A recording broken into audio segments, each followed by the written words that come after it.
Baiklah, sekarang mengikut terkait ujian akhir semester untuk ekonomi mikro, saya mengambil judul kebijakan pemangkasan kuota produksi batu bara.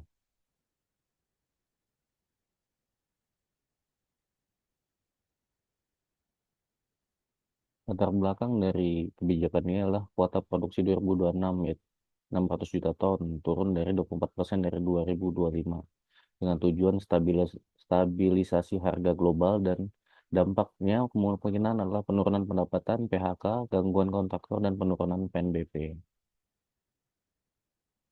Isu ekonomi mikro.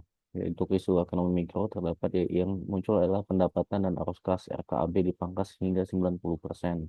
Resiko PHK, efisiensi tenaga kerja, kemudian gangguan sektor pendukung logistik, pelabuhan kontraktor, ketidakpastian investasi, kontrak penjualan terlambat, dan pendapatan daerah turun, PNBP dan royalti berkurang, serta risiko DMO. Pasukan PLTU harus dijaga.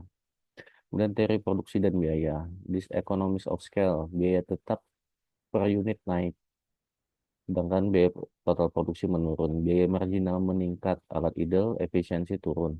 Kemudian terdapat realokasi input, yaitu tenaga kerja di variabel paling rentan.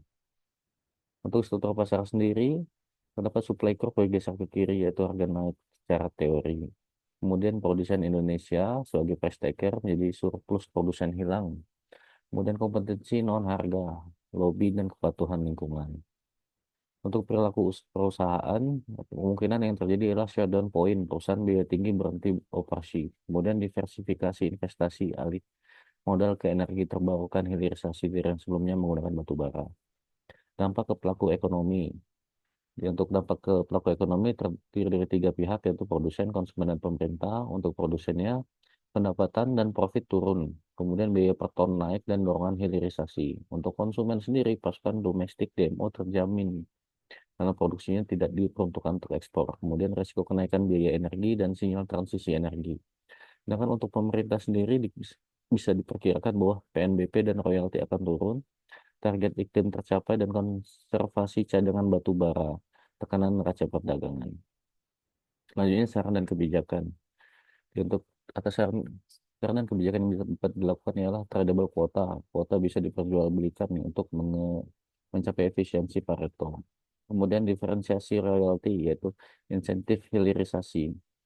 Dan flexible work sharing untuk mencegah PHK dengan pembagian jam kerja. Kemudian ada optimalisasi DMO, kompensasi antar produsen. Terakhir, dengan mengadakan multi-year RKAB, kepastian regulasi jangka panjang.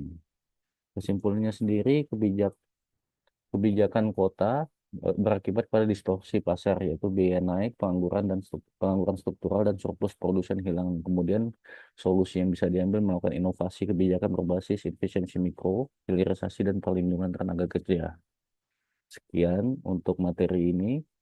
Sedangkan sumbernya sendiri berasal dari, saya ambil dari CNN Indonesia, yaitu Bahlil Beber alasan pangkas kuota produksi batu bara 2026.